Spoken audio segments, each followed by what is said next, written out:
Hello दोस्तों। आप लोग कैसे हैं? आशा करते हैं आप लोग प्रिपरेशन बहुत अच्छे तरीक़ा से कर रहे होंगे। और आज जो हम लोग आए हैं फिर मुग़ल काल का जो अगला जो अकबर के बाद जो सलीम जो जहांगीर होता है, जहांगीर के बारे में आज हम लोग देखेंगे। और आप लोग अपनी प्रिपरेशन को बहुत अच्छे तरीक़ा से करते रहिए। श्योर आशा करते हैं कि आप ज़रूर क्वालिफाई हुए। और आज जो है मुग़ल काल का हम जो एक सुनहरा काल जो था जहांगीर, उसके बारे में हम लोग चर्चा करते हैं। तो हम लोग देखते हैं कि जहांगीर जो होता है वह अकबर ने क्या करता है कि उसको बहुत ज़्यादा मन्नत से और बहुत ज़्यादा प्रार्थना करने के बाद उसको जहांगीर एक सलीम नाम का लड़का प्राप्त होता है। और क्या होता है कि उसके बाद जहाँ अकबर का जो मैनेजमेंट सिस्टम होता है वो बहुत अच्छा होता है। इसके लिए वो क्या करता है कि बहुत दिनों तक जिंदा रहता है। बहुत दिनों तक जिंदा रहने के बाद क्या करता है कि उसकी जो देख रेख का जो मैनेजमेंट का सिस्टम होता है उसको सलीम क्या करता है कि नहीं तोड़ पाता है। और इसी क्रम में क्या करता है कि इसके जो गुरु होते हैं, जो सलीम जिसकी देख रेख में शिक्षा ग्रहण करता है, उसको क्या करता है कि यह सलीम हत्या कर देता है। तो सलीम हत्या कर देता है।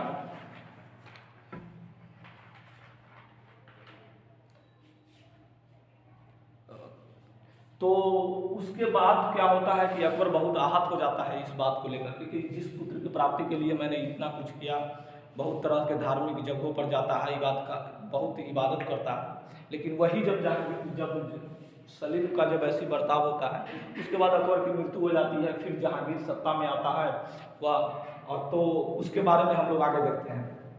देखिए जहांगीर का जन्म 13 अगस्त 1564 को में हुआ था। उसके बचपन का नाम सलीम था, चिश्ती सलीम। उसी के नाम पर क्या किया था, जो सलीम चिश्ती थे उसी के नाम पर इसका नाम सलीम रखा था, क्योंकि अकबर उससे बहुत प्रभावित था। इसके पिता अकबर थे, माता हरकाबाई थी।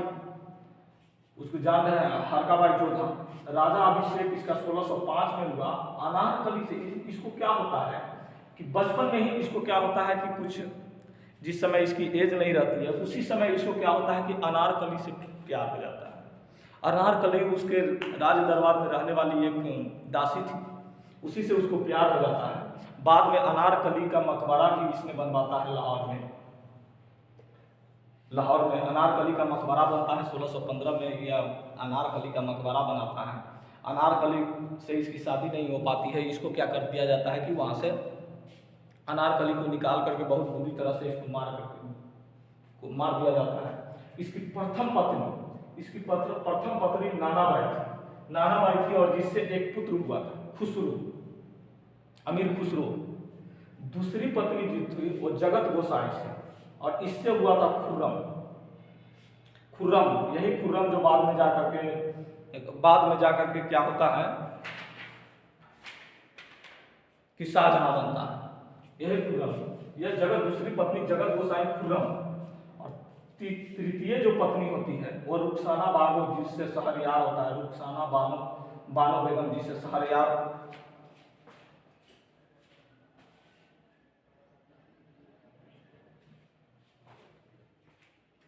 रुखसाना बानो बेगम होती है, जिससे शहरयार होता है। चौथी जो पत्नी होती है उससे सलमा बानो, चौथी पत्नी इसकी सलमा बानो होती है। और पांचवी जो पत्नी होती है वह लाडली बेगम नूरजहां होती है। तो हम लोग यहाँ पे देख रहे हैं कि इसने क्या किया कि बहुत तरह की बहुत शादियां की, लगभग पांच शादी हो गई। और ये इनकी जो चौथी पत्नी थी सलमा बानो से एक पुत्र था जिसका नाम परवेज लिखना भूल गए थे। तो चौथी पत्नी सलमा बानो से परवेज था। उसके बाद नूरजहां जो इसकी पांचवी पत्नी थी, इसको यह बहुत प्यार करता था। इसके बारे में भी हम आप लोग आगे देखते हैं कि कैसे क्या करता है कि खुर्रम विद्रोह कर देता है। इसका प्रारंभिक शासन व्यवस्था क्या करता है कि प्रारंभ में क्या करता है कि इसका जो पुत्र होता है खुसरो जो इसका पुत्र होता है, जो नाम बाई की जो लड़का रहता है नान बाई, उसकी पत्नी होती है, उससे उसका जो बेटा रहता है खुसरो, वो 1606 ईस्वी में क्या करता है कि विद्रोह कर देता है। विद्रोह कर देता है और इसको सह देने के लिए अर्जुन जो 5वें गुरु होते हैं सिख धर्म के, वो क्या करते हैं कि इसको संरक्षण देते हैं, जिसके कारण क्या होता है कि भैरावल के मैदान में जहांगीर से संघर्ष होता है खुसरो को, और खुसरो को अंधा कर दिया जाता है, और उसके बाद फिर खुसरो की मृत्यु हो जाती है। इसको अंधा कर दिया जाता है और खुसरो को मृत्यु हो जाती है, और खुसरो की मदद करने के कारण 5वें गुरु अर्जुन देव को भी हत्या कर दिया जाता है। तो प्रारंभिक व्यवस्था ये हुई। उसके बाद दक्षिण में इसकी व्यवस्था देखते हैं। दक्षिण में क्या होता है, अहमदनगर का वजीर मलिक अंबर, अहमदनगर जो होता है, अहमदनगर का जो वजीर होता है वह मलिक अंबर होता है, और मलिक अंबर के ऊपर आक्रमण करने के लिए क्या करता है कि इसने जहांगीर ने खुर्रम को भेजता है, और जहांगीर और खुर्रम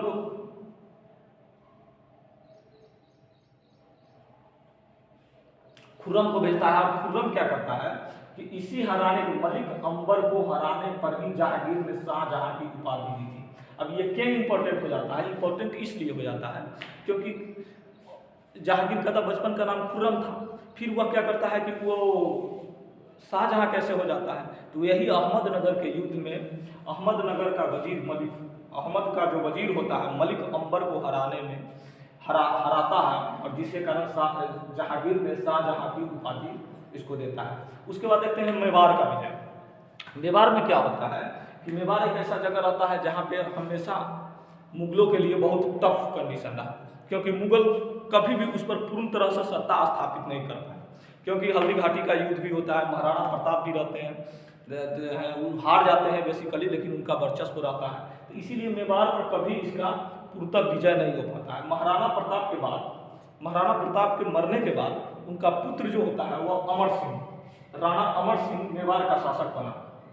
राणा अमर सिंह मेवाड़ का शासक बनता है, और शासक बनते ही क्या करता है कि जहांगीर के दिमाग में यह बात चलते रहता है कि आज तक किसी ने मेवाड़ को हिला नहीं पाया, तो वह क्या करता है कि जैसे ही शासक बनता है उसी समय क्या करता है कि जहांगीर शासक बनते ही मेवाड़ के विरुद्ध अभियान चलाना स्टार्ट कर देता है, और वह अपने पुत्र खुर्रम को क्या करता है कि वहाँ पे भेज देता है। और खुर्रम 1613 ईस्वी में जहांगीर ने खुर्रम को मेवाड़ भेजा और आक्रमण कर दिया।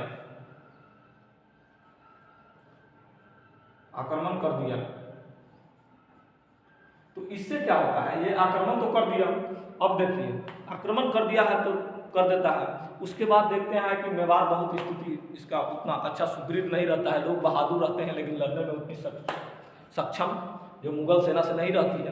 तो इसीलिए क्या होता है कि मेवाड़ की संधि होता है। राणा अमर सिंह ने मुगलों की अधीनता मान लेते हैं, मुगलों की अधीनता मान लेते हैं, और मुगल से क्या करते हैं कि कुछ शर्त रखते हैं, और मुगल भी क्या करता है कि इनसे कुछ शर्त रखता है, लेकिन राणा जो शर्त जो रखते हैं वह कहते हैं कि वैवाहिक संबंध में आपसे नहीं बनाऊंगा। इस पर क्या करता है कि शाहजहां मान जाते हैं, और क्या होता है कि पुत्र जो होता है राणा अमर सिंह के जो पुत्र होते हैं करम सिंह, उसको क्या करता है कि मुगल दरबार में भेजता है। उसके बाद चित्तौड़ का किला, और जहांगीर के तरफ से भी क्या होता है कि ये कहा जाता है कि आपको सारा काम करना है, आपको संधि के हिसाब से आप अपने बेटे को यहाँ पे भेज दिए, लेकिन आपको क्या करना है कि चित्तौड़गढ़ का जो किला है उसको क्या करना है कि आपको सुदृढ़ नहीं करना है, क्योंकि युद्ध में चित्तौड़गढ़ के किला का बहुत ज़्यादा क्षति हुआ था। तो वह क्या करता है कि इस शर्त पर भी मान करके यह संधि हो जाता है। उसके बाद आते हैं नूरजहां से विवाह। जहांगीर जो क्या करता है, देखिए इसमें पॉइंट आप याद रख करके कहानी के तौर पर, जैसे हम लोग याद करते हैं उस तरह की कहानी के तौर पर याद करके इसको आप एग्जाम में क्वेश्चन को टैकल कर सकते हैं, बना सकते हैं। अब देखिए नूरजहां से विवाह। नूरजहां क्या होता है कि नूरजहां का नाम, वास्तविक नाम मेहरुनिसा होती है, और 1594 ईस्वी में अली कुली बेग से वह शादी कर लेती है। अली कुली बेग एक अफगानी सरदार रहता है, और उससे क्या करता है कि अफगानी रहता है। आप जान रहे हैं कि मुगल और अफगान में बहुत ज़्यादा उस समय संघर्ष की स्थिति, कोई भी मुगल लोग उसको अफगानी को नहीं देखना चाहता था, और यह बहुत अली कुली बेग बहुत बहादुर व्यक्ति होता है। लेकिन कुछ समय के बाद अली कुली बेग की मृत्यु हो जाती है, और अली कुली बेग को जहांगीर ने ही उसको शेर अफगान कहा था, शेर अफगान उसको कहा था, शेरे अफगान कहा था। उसके बाद इसकी मृत्यु के बाद क्या करता है कि जहांगीर क्या करता है कि नूरजहां से शादी कर लेता है। नूरजहां से शादी कर लेता है, जिससे अली कुली बेग से एक लड़की भी नूरजहां के पास रहती थी। नूर और पहले नूर महल और बाद में नूरजहां की उपाधि देता है जहांगीर। उसके बाद क्या होती है कि नूरजहां जब आती है जैसे ही महल में, तो वह राजा को अपने कब्जे में लेना स्टार्ट कर देती है और वहाँ से अपनी एक गुट का निर्माण करती है, जहाँ पे उसका गुट पहला होता है मिर्जा ग्यास बेग। ये मिर्जा ग्यास बेग होता है। उसके बाद अस्मत बेगम जो नूरजहां की माता होती है से। उसके बाद आसफ खां भाई होता है। उसके बाद खुर्रम शाहजहां, खुर्रम भी इसी के गुट में होता है। लेकिन क्या करती है कि नूरजहां बहुत तेज रहती है। क्या करती है कि अपने जो मिर्जा अली कुली से जो पुत्री पैदा होती है, उसकी शादी जो है वह शहरयार से करा देती है और उसको राजा बनवाने के लिए वह राजा के ऊपर दबाव बनाने लगता है। इससे क्या करता है कि बाद में यह खुर्रम निकल जाता है और क्या करता है कि खुर्रम विद्रोह कर देता है। शाहजहां खुर्रम का वह विद्रोह कर देता है 1623 ईस्वी में। महावत खां का भी विद्रोह हो जाता है। महावत खां जो एक जगह सूबेदार रहते हैं, उसकी भी क्या करते हैं कि उसने भी, महावत खां भी खुर्रम के ही इशारे पर चलने वाले लोग रहते हैं, उसने भी क्या करता है कि महावत खां भी विद्रोह कर देता है, क्योंकि वो देखता है कि सत्ता पर बहुत ज़्यादा नूरजहां की वर्चस्व कायम हो जाता है, तो महावत खां भी विद्रोह कर देता है। उसके बाद अन्य महत्वपूर्ण बिंदु देखिए, ये सब जो पॉइंट है यहीं से क्वेश्चन बनता है और हमेशा पूछा गया है और पूछने की संभावना रहती है, इसलिए आप इस पॉइंट को याद रखिएगा। जैसे देखिए इसके नूरजहां के गुट में दे देगा आपको कि नूरजहां के गुट में 4 ऑप्शन दे देगा और उसमें से एक डिफरेंट टाइप का ऑप्शन दे देगा, तो इनमें से कोई नहीं, ये इस टाइप का क्वेश्चन पूछते रहता है। या क्या करेगा कि ये 5 दे देगा, आप बोल देगा नीचे लिख देगा कि क्या इनमें से सभी, तो इसीलिए ये सब चीज़ को याद रखिएगा, ये याद रखने का चीज़ है। उसके बाद अन्य महत्वपूर्ण बिंदु देखते हैं। देखिए जहांगीर जो था वो बहुत न्यायप्रिय व्यक्ति था। वह क्या करता था कि न्याय दिलाने के लिए वो बहुत न्यायप्रिय व्यक्ति था। उसने क्या किया था कि एक बहुत बड़ा जंजीर लगाया था, 1 घंटा अपने दरबार में लगाया था, जिससे आप किसी भी समय जहांगीर से मिल सकते थे। उस घंटे को बजा करके, उस चैन को खींच करके आप उससे जा करके मिल सकते थे जहांगीर के पास। इसलिए वो बहुत न्यायप्रिय व्यक्ति था। न्याय दिलाने के लिए सोने का जंजीर आगरा के किले में लगवाया था। माने कि सोने के जंजीर लगाया था और उस पर एक घंटी टंगा हुआ था, जिससे ये इंडिकेट हो जाता कि कोई भी व्यक्ति डायरेक्ट राजा से आकर के मिल सकता था। ये बहुत अच्छा उसका कार्य था। देखिए इसी समय हॉकिंस जेम्स प्रथम का राजदूत बनकर हॉकिंस जो आया था, जेम्स प्रथम का राजदूत बनकर जहांगीर के दरबार में पहुंचा था। और जहांगीर के दरबार में आते ही उसने क्या किया था कि उससे फारसी में बात किया था, जिससे जहांगीर बहुत खुश होकर के उसको 400 मनसबदार और क्या किए कि इंग्लिश खान की उपाधि दी। आखिर आप एक चीज़ याद रखिएगा, वहाँ से जो लेटर जो चला था जेम्स प्रथम के समय जो लेटर चला था वह ऑलरेडी अकबर के नाम से चला था, लेकिन वहाँ जब यहाँ पे आया गया तो अकबर की ऑलरेडी मृत्यु हो चुकी थी। तो इसने क्या किया कि जहांगीर के दरबार में आया था। तो इसीलिए बार बार याद रखिएगा कि वहाँ जो कंपनी से जो लेटर चला था, ईस्ट इंडिया कंपनी से, ये सीधे उस समय ईस्ट इंडिया कंपनी नहीं थी, सॉरी, तो वहाँ से जो लेटर जो आया था महारानी जेम्स प्रथम का जो लेटर आया था वो ऑलरेडी अकबर के नाम से आया था, लेकिन अकबर की उस समय मृत्यु हो गई थी। अब उसके बाद एक चीज़ और इस पर देखिए कि इसमें सबसे पहले पुर्तगाली जो था वह जहांगीर से मिला था, न कि अंग्रेज दूसरा टर्म में हॉकिंस आए। उसके बाद क्या किया कि सर थॉमस रो भी आए पादरी एडवर्ड टेरी के साथ, और अजमेर में क्या किया 400 मनसबदारी और इंग्लिश खान की उपाधि दी। उसके बाद जो आया वो थॉमस रो 1615-19 में पादरी एडवर्ड टेरी के साथ अजमेर में आया और वहाँ पर क्या किया कि जहांगीर से मिला। उसके बाद देखते हैं कला और चित्रकला। इस समय कला और चित्रकला का इतना बड़ा योगदान था कि उसको स्वर्ण युग माना जाता था, क्योंकि मंसूर जिसे नादिर उल अत्र यानी पक्षी विशेषज्ञ था, मंसूर जो था वह नादिर उल अस्त्र या पक्षी विशेषज्ञ था, और या इसकी पक्षी के बारे में इसकी बहुत ज़्यादा जानकारी थी और वह डिफरेंट टाइप का पक्षी भी रखा करता था। तो मंसूर जो था वह नादिर उल अत्र पक्षी विशेषज्ञ था। उसके बाद आते हैं अबुल हसन जो नादिर उल जम नादिर उद जमा, देखिए नादिर उल अत्र पक्षी विशेषज्ञ, नादिर उल जमा यह व्यक्ति विशेषज्ञ था। यह अबुल हसन जो था यह व्यक्ति को पहचानने में बहुत महारत इसको हासिल थी, किस व्यक्ति का विचार, किस व्यक्ति का धर्म किस हिसाब से है, इसकी मैनेजमेंट, उसको साइकोलॉजिकल टर्म को पहचाने में। उसके बाद एक चीज़ और भी याद रखिए, नूरजहां ने इमादत उल दौला का मकबरा अकबर में आगरा में बनवाया। यह पूर्णतः सफ़ेद संगमरमर का बना है। नूरजहां ने क्या किया कि इमादत उल दौला उद दौला का जो मकबरा है वह क्या किया कि आगरा में बनवाया। यह पूर्णतः सफ़ेद है, इसमें पितरा धुरा का काम है। तो इस चीज़ को याद रखिएगा, पितरा धुरा का जो काम है, पितरा धुरा का क्या मतलब होता है कि पितरा धुरा का मतलब हुआ कि उसमें तरह तरह के फूल बने होते हैं, नक्श निकासी का व्यवस्था बहुत अच्छा होता है। तो इसीलिए इसको याद रखना बहुत ज़्यादा है कि पहली बार पितरा धुरा का काम जो है वह क्या इमाद उद दौला का मकबरा जो आगरा में है उसमें क्या किया था कि पितरा धुरा का उपयोग किया था। जहांगीर का मकबरा जो है वह शहादरा लाहौर में है।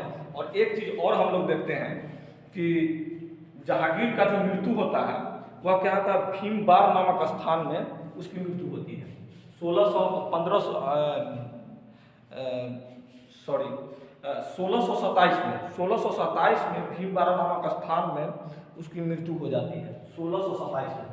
इसकी जो मृत्यु होती है वो 1627 में, इसको भी थोड़ा ध्यान रखिएगा।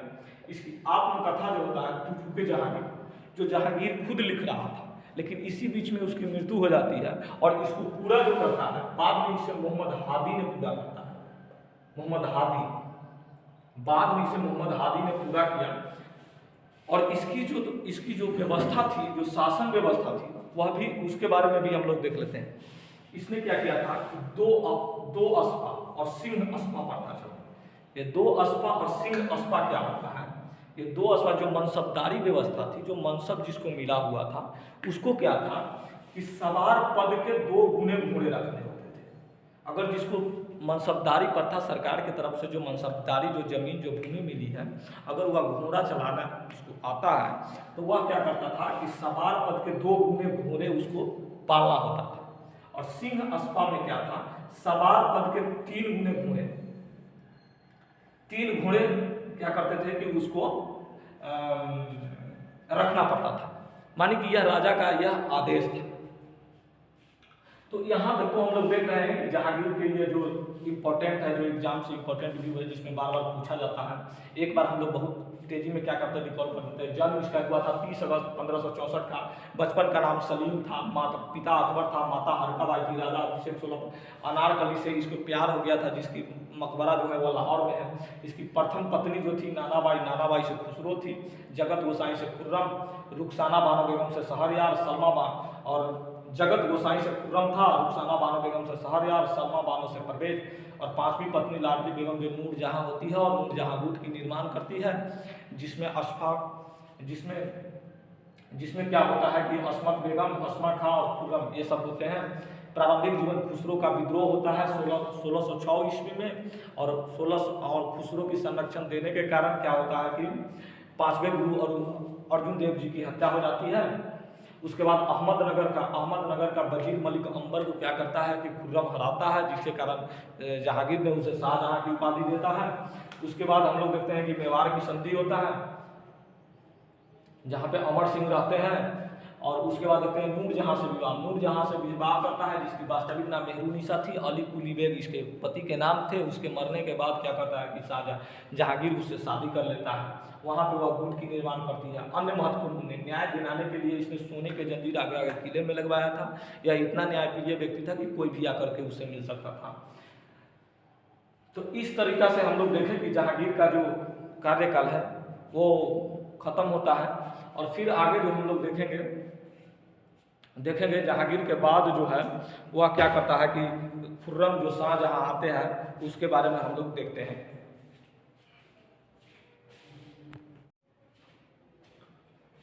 तो हम लोग आते हैं फिर शाहजहां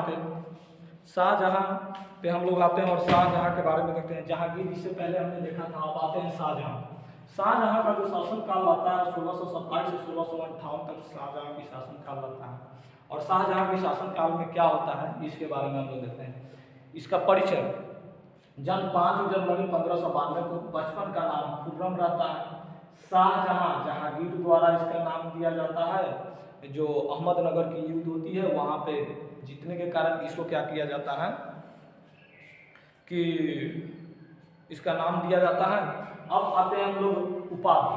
उपाधि एक और किरण साइनी, एक और उपाधि इसको दिया जाता है किरण साइनी। पत्नी इसकी थी अर्जुमंद बानो बेगम, जो अस्फाक खां की पुत्री थी। अब देखिए अस्फाक खां वही अस्फाक खां जो नूरजहां गुट में शामिल थी। उसने ऑलरेडी नूरजहां चाहती थी कि शाहजहां से, खुर्रम से शादी हो जाए मेरी पुत्री की, लेकिन उसने क्या की थी कि नूरजहां ने अपनी पुत्री की शादी शहरयार खां से कर दी, शहरयार से कर दी। और यहाँ पे आसफ खां ने अपनी पुत्री की शादी क्या किया कि खुर्रम जहांगीर से कर दिया।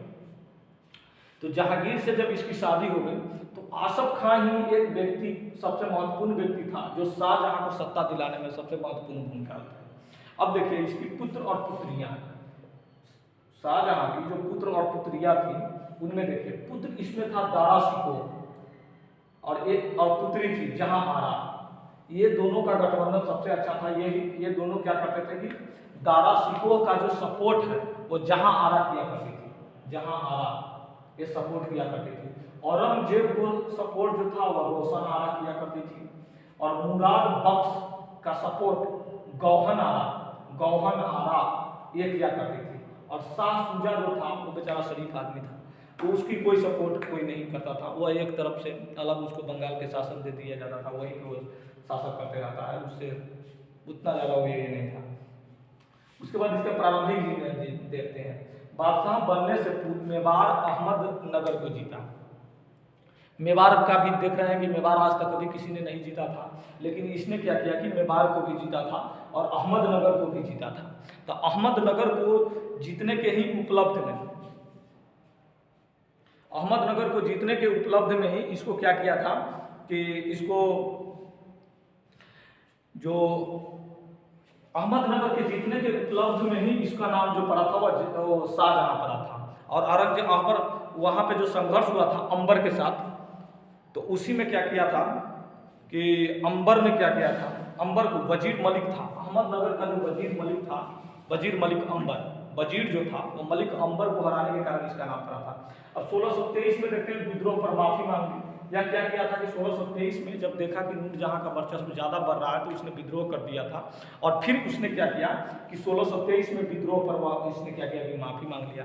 एक भाई ने जो विद्रोह किया था उसकी परिणाम आप लोग अमीर खुसरो, जिसका परिणाम आपने देखा था कि उसको क्या किया था कि जहांगीर ने आँख फोड़ दिया था, तो आँख फोड़ करके उसको अंधा बना दिया था। तो इस तरीक़ा से इसने क्या किया कि माफ़ी मांग ली। अब जहांगीर की मृत्यु के बाद दरबारियों ने खुसरो के पुत्र, दरबारियों को दावर बख्श, देखिएगा आप, दावर बख्श को क्या करता है कि जहांगीर के मृत्यु के बाद दरबारी जो रहते हैं उसने क्या करता है कि दावर बख्श को बादशाह घोषित कर देता है।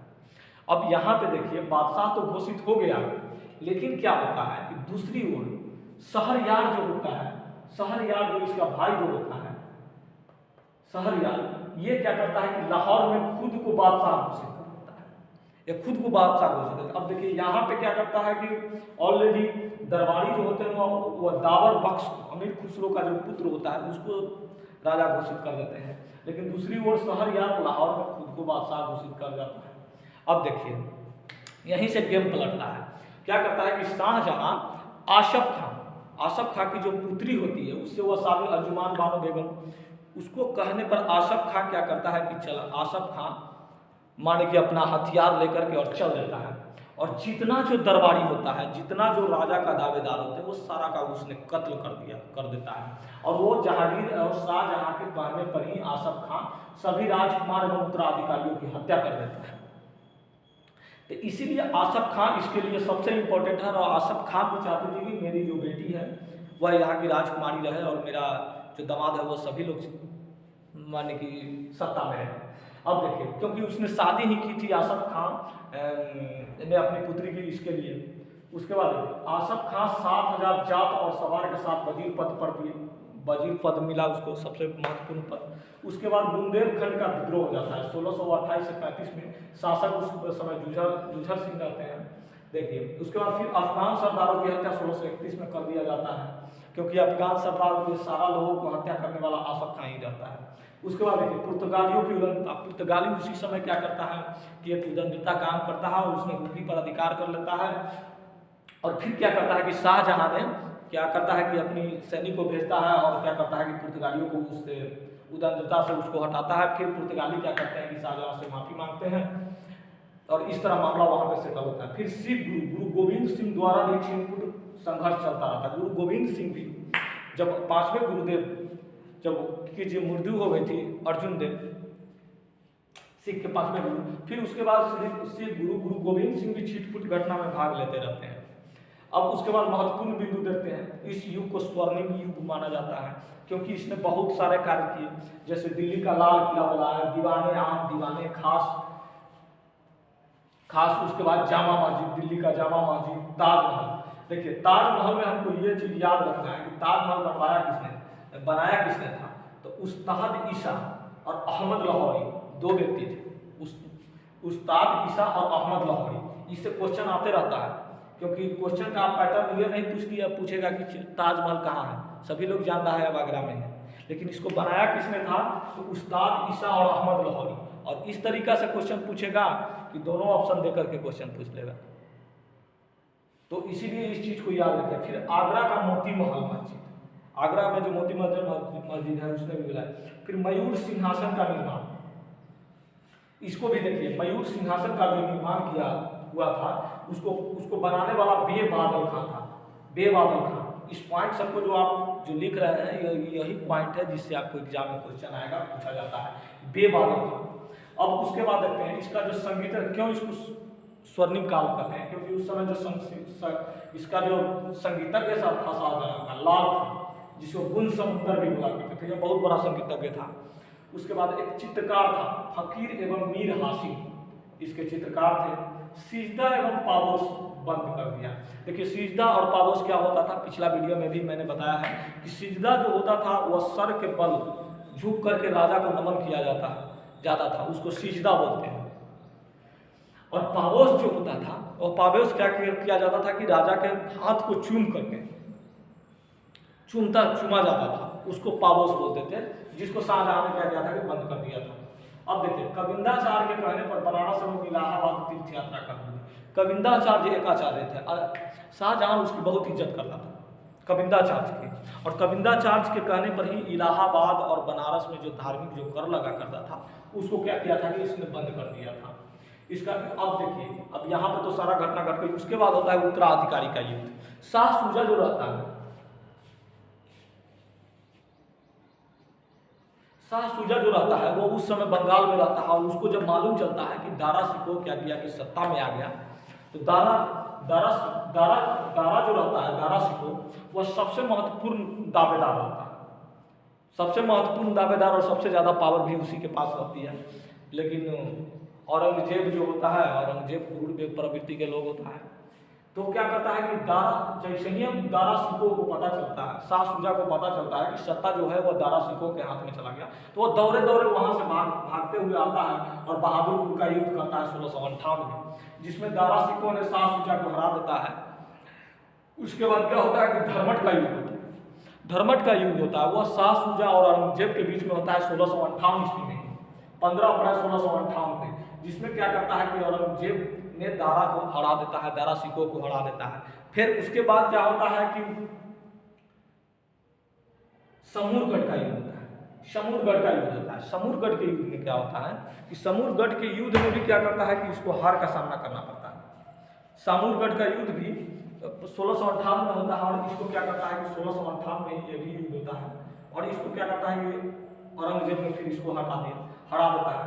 फिर आता है देवराई का युद्ध 1669 में, दारा की फिर हार हो जाती है। देवराई का युद्ध में भी दारा की फिर से हार हो जाती है। इस तरह से पूरी सत्ता पर औरंगजेब कायम हो जाता है, और वह क्या करता है कि शाहजहां को बंदी बनाकर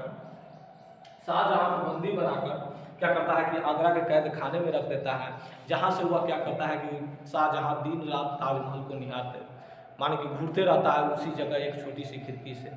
और औरंगजेब इस चीज़ से बहुत आहत था, क्योंकि उसने क्या किया था कि शाहजहाँ ने अपनी जो भी धन संपत्ति था उसके पास, जो राजा की जो धन खजाना था, उसको क्या किया था कि उसने ताजमहल और डिफरेंट कार्यों में क्या किया था कि बहुत खर्च कर दिया था। तो इसीलिए औरंगजेब और ज़्यादा रुष्ट रहता है और वह क्या करता है कि शाहजहाँ को बंदी बनाकर क्या करता है कि आगरा के किला आगरा में बंद कर दिया जाता है, और उसके सामने जस्ट ताजमहल जहाँ पे रहता है उसी के सामने एक छोटा सा खिड़की बना होता है, जिससे क्या करता है कि शाहजहाँ उसको बार बार ताजमहल को निहार देखते रहता है। ठीक है दोस्तों, इतना ही आज का जो वीडियो है इसी पर समाप्त करते हैं। फिर आगे का जो वीडियो हम लोग देखेंगे वह औरंगजेब और क्या करेंगे कि इसका शासन व्यवस्था क्या होता है, मुगल काल का शासन व्यवस्था, प्रशासनिक व्यवस्था क्या है, उसके बारे में हम लोग जिक्र करेंगे। तो आप हमारे वीडियो को देखिए और आप जो इसमें जो पॉइंट दिया गया है उसको आप बहुत अच्छे तरीक़ा से पढ़िए। इसी से क्वेश्चन आता है, इससे बाहर कहीं से क्वेश्चन नहीं आएगा, ये मेरा श्योर मेरा दावा है, क्योंकि मैंने भी बहुत सारा एग्जाम को देखा है, उसकी पेपर सारे देख करके ही मैं इस पैटर्न को तैयार किया हूँ। तो ठीक है, ओके, थैंक यू।